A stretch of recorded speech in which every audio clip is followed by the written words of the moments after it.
Emma, a beautiful blonde woman, tightened her scarf as the biting wind swept through the city streets. The sun was setting, painting the sky in hues of orange and pink, but the beauty of the evening was lost amidst the chaos of the bustling urban life. She clutched her grocery bag tightly, her thoughts consumed by her next shift at the diner. Turning a corner, she nearly stumbled over a figure huddled against the wall. Startled, she looked down to see a young black man, his head bowed and shoulders shaking from the cold. He was thin, his face gaunt and pale, and he leaned on a pair of crutches. Emma's eyes traveled downward and caught sight of his left leg, or rather, the absence of it. "Are you okay?" she asked, her voice soft but concerned.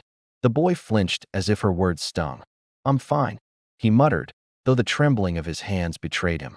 Emma crouched down, placing her groceries on the ground. "You don't look fine. Do you need help?" He lifted his head, revealing sharp brown eyes filled with equal parts defiance and despair. "I don't need charity." Emma frowned. "It's not charity. It's called being human. What's your name?" The boy hesitated, then replied reluctantly, "Jaden." "Well, Jaden," Emma said, standing up and holding out her hand. "I can't leave you here. It's too cold, and you look like you haven't eaten in days. Come with me." Jaden stared at her outstretched hand, his pride warring with his desperation. Finally, he sighed and took it. "I don't have anywhere to go." Emma smiled warmly. "You do now?" Emma led Jaden into her tiny apartment. It was nothing fancy, just a one-bedroom unit with worn furniture and mismatched curtains, but it was warm and smelled of freshly baked bread.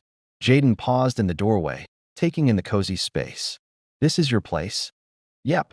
Home sweet home," Emma said, setting the groceries on the counter. "It's not much, but it's better than the streets. Sit down while I make you something to eat." Jaden hesitated before lowering himself onto the couch, leaning his crutches against the armrest. He watched as Emma moved around the kitchen, her movements swift and practiced. "So, what's your story?" she asked, breaking the silence. Jaden shifted uncomfortably. "What do you mean?" "I mean, how did you end up out there? You're young, smart, what happened?"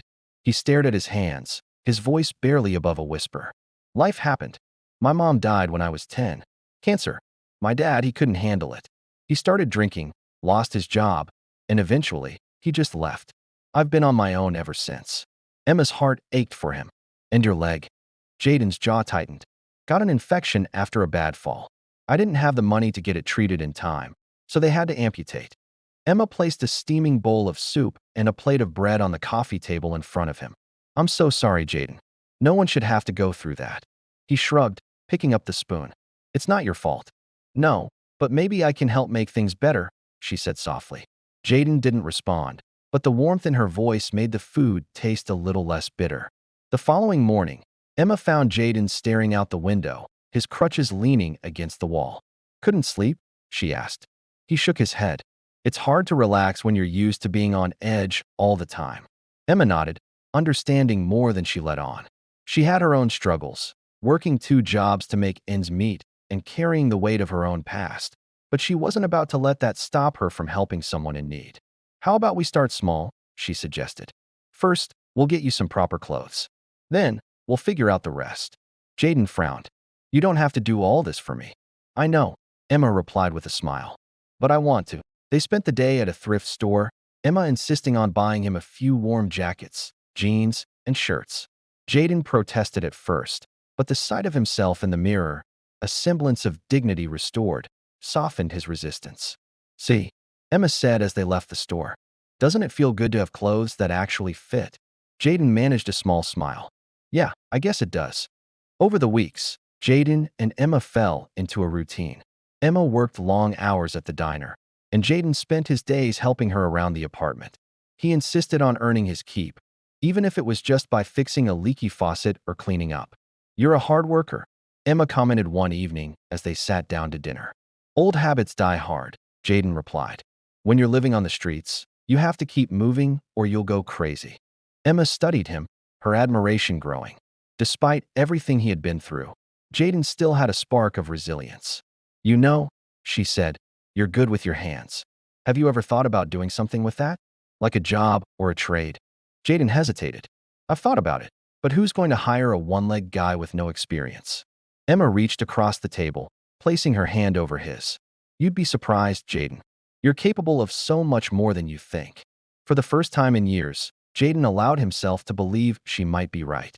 The next morning, Emma came home from her shift at the diner with a newspaper tucked under her arm. She dropped it on the kitchen counter in front of Jaden. "What's this?" he asked, raising an eyebrow. "Job listings," Emma replied, pouring herself a cup of coffee. "I circled a few that might interest you. Some don't even require a degree, just dedication and a willingness to learn." Jaden flipped through the pages, his initial skepticism softening as he read through the listings. One in particular caught his eye, a part-time bookkeeping assistant. "I've always been good with numbers," he admitted, his voice quiet. Emma leaned over his shoulder, her eyes lighting up. "Then that's perfect. Why don't we call and see if they're still hiring?" Jaden hesitated, the weight of self-doubt pressing heavily on him. "What if they say no?" Emma placed a reassuring hand on his shoulder. "Then we try again. You can't let one no stop you from moving forward." Her unwavering belief in him gave Jaden the courage to pick up the phone. A week later, Jaden stood outside a modest office building, his heart pounding in his chest. Dressed in the thrift store clothes Emma had bought him, he adjusted his crutches nervously. "You've got this," Emma said, standing beside him. "Just be honest and show them how hardworking you are." Jaden nodded and made his way inside. The interview wasn't easy. The questions were direct, and he could feel the interviewer's eyes lingering on his crutches. But he spoke with quiet confidence about his skills and his determination to learn. When he stepped outside, Emma was waiting anxiously. "Well?" she asked.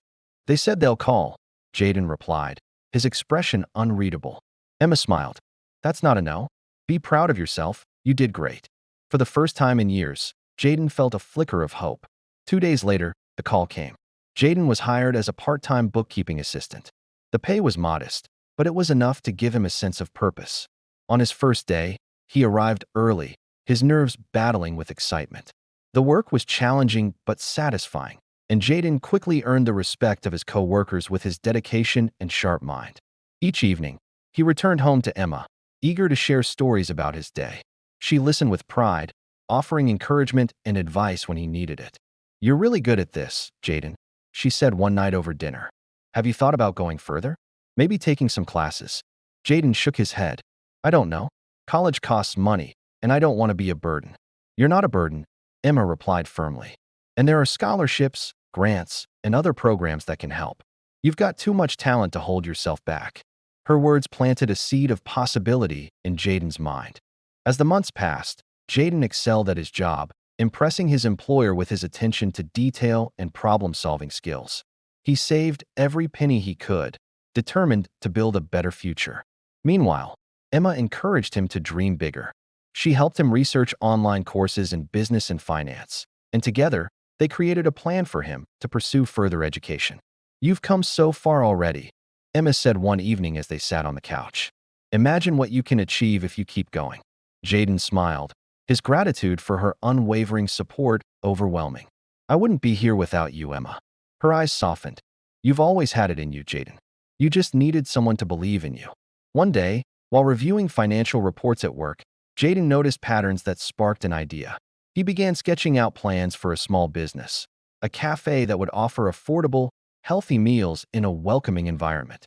"I think I could really make this work," he told Emma, his excitement palpable. She beamed at him.